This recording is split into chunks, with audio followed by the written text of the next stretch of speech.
BookTube. It's been a while since I filmed a Friday Reads video, and I thought since the end of the month is fast approaching, this would be a good time to share with you the books that I'm going to try and cram in this last week. I have quite a pile, and normally on Friday Reads, I just talk about my weekend reads because I read so much that just what I read in 3 days is often is enough to film a video on.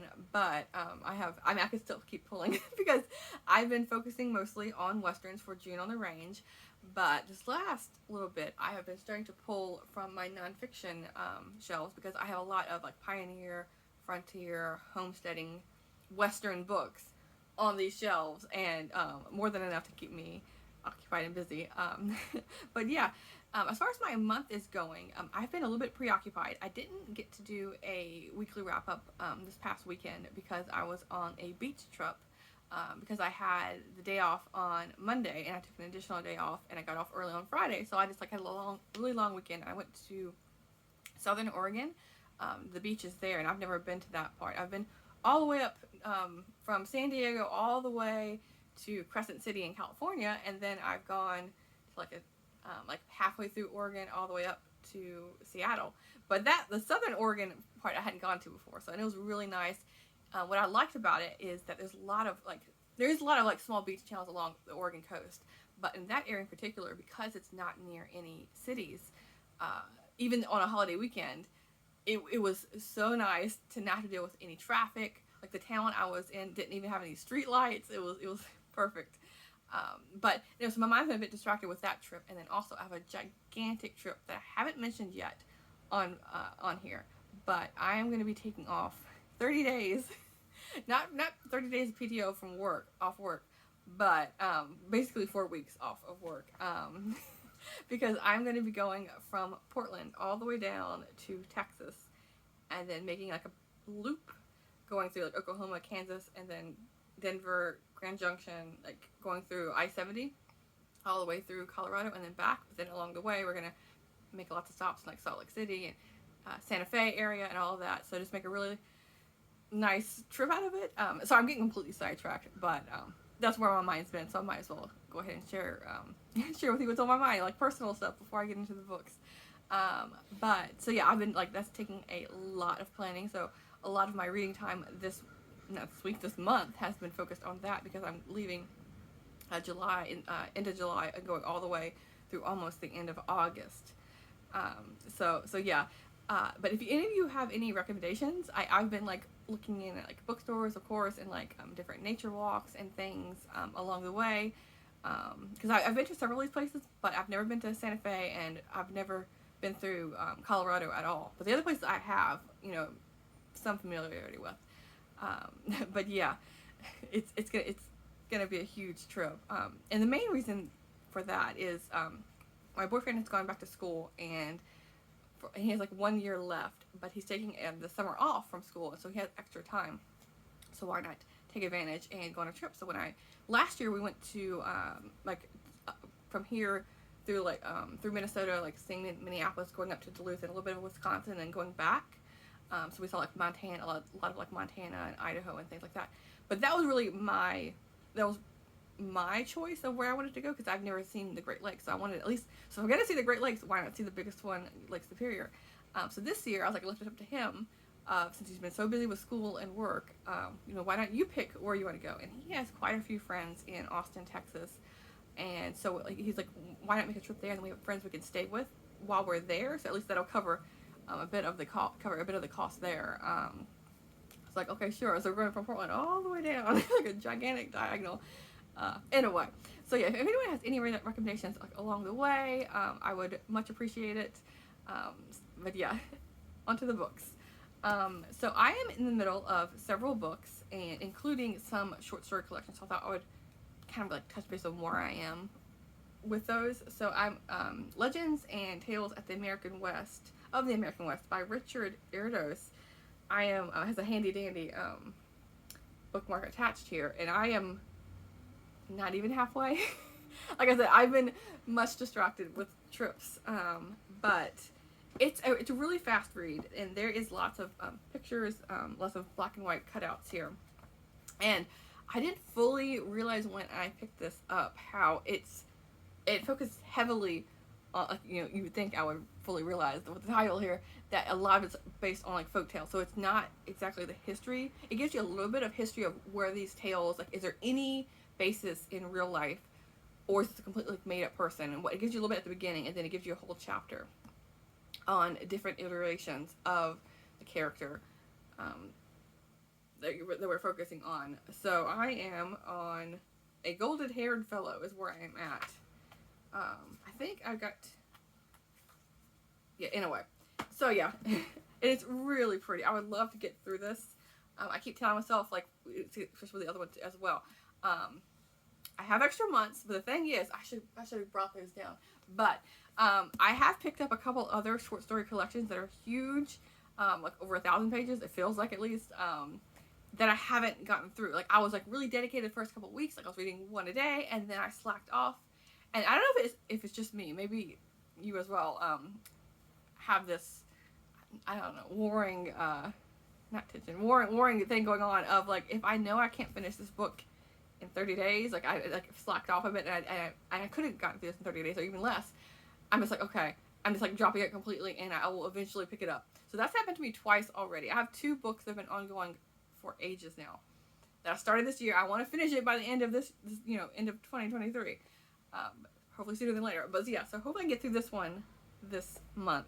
But then the other short story collection I have is The Complete Western Stories of Elmore Leonard, and I'm really enjoying both of these. This one more than the other because folk tales, fairy tales, that kind of thing isn't my niche. It's not something I really enjoy reading about.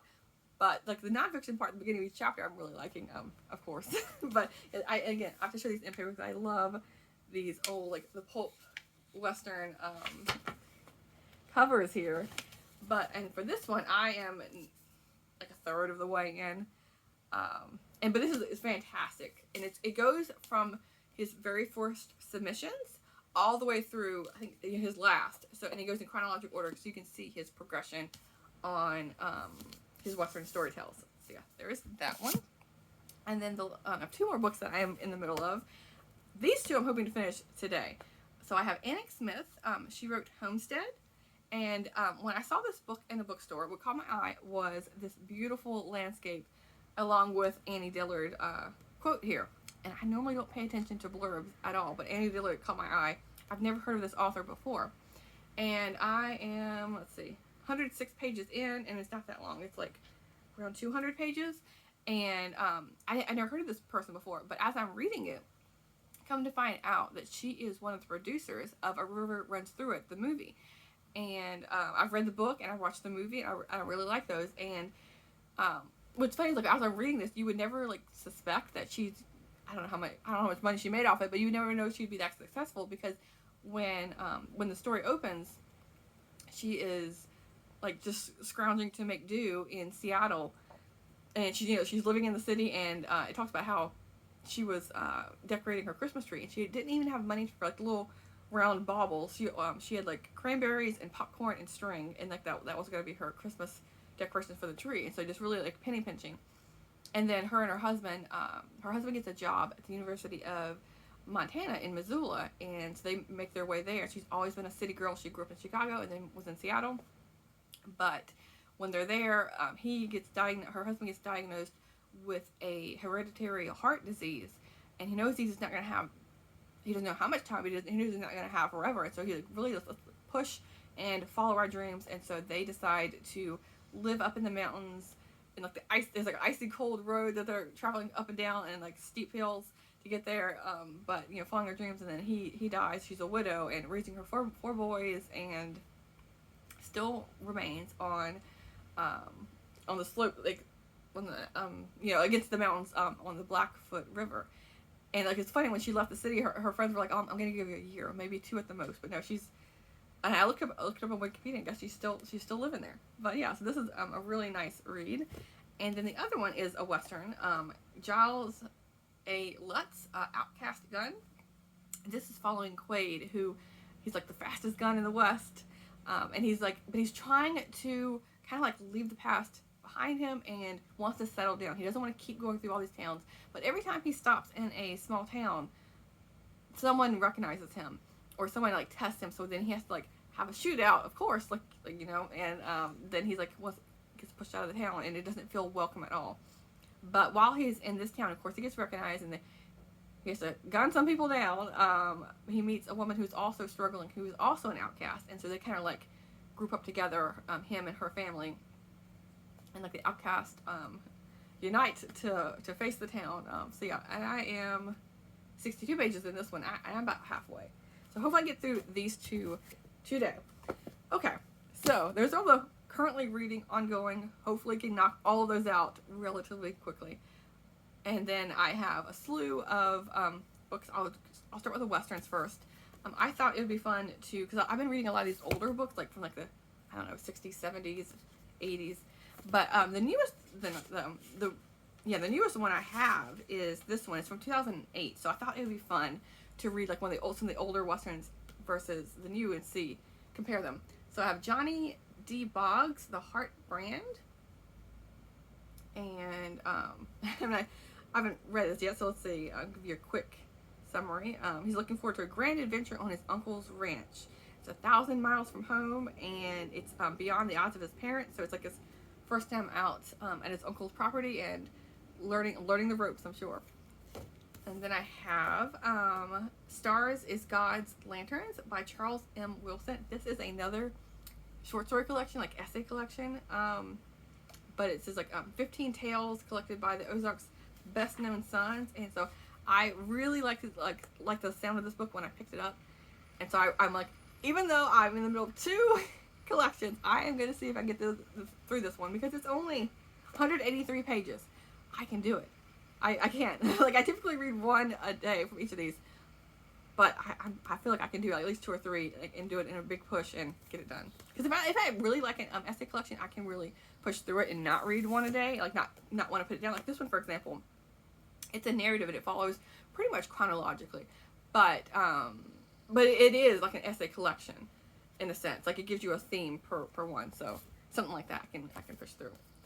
Then I have Zane Grey, Under the Tonto Rim. I've been reading several Westerns, and including Louis L'Amour and Max Brand, but Zane Grey is the other author, along with Louis L'Amour, that is one of the reading prompts for June on the Range. So I wanted to for sure get a Zane Grey read. And I still need to read, what is it, Purple Sage? Under the Purple Sage?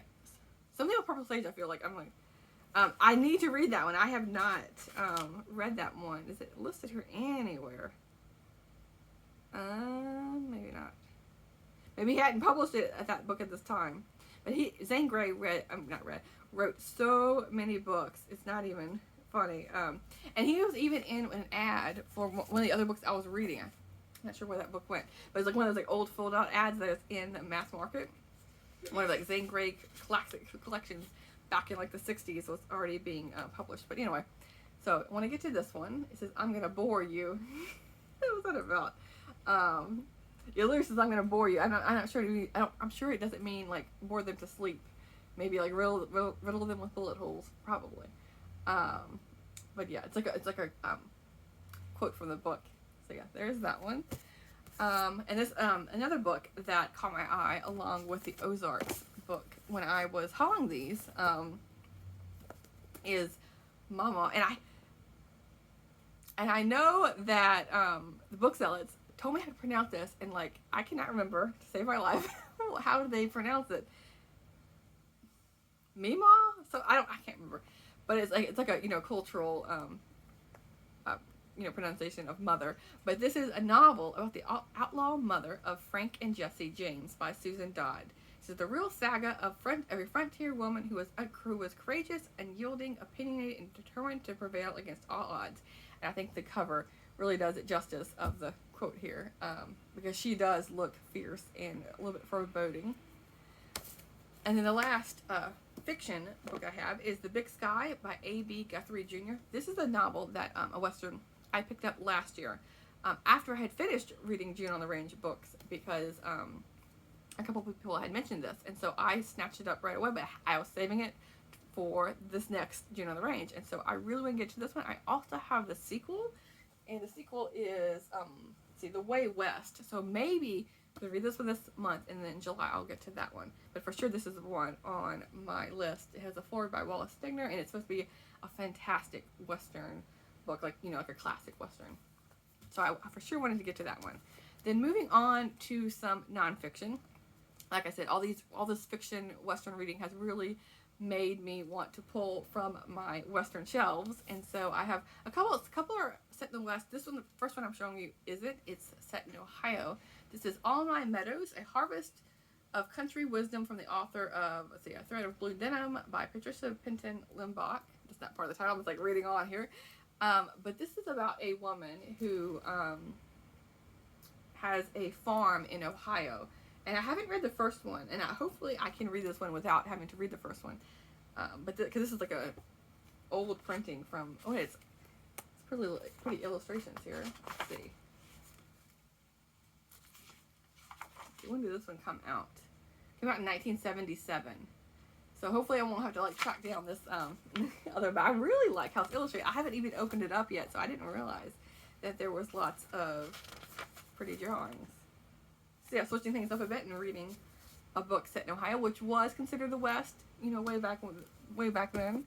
Then I have Lady Rancher by Gertrude Miner Roger, and this one is set in Canada. I think Saskatchewan.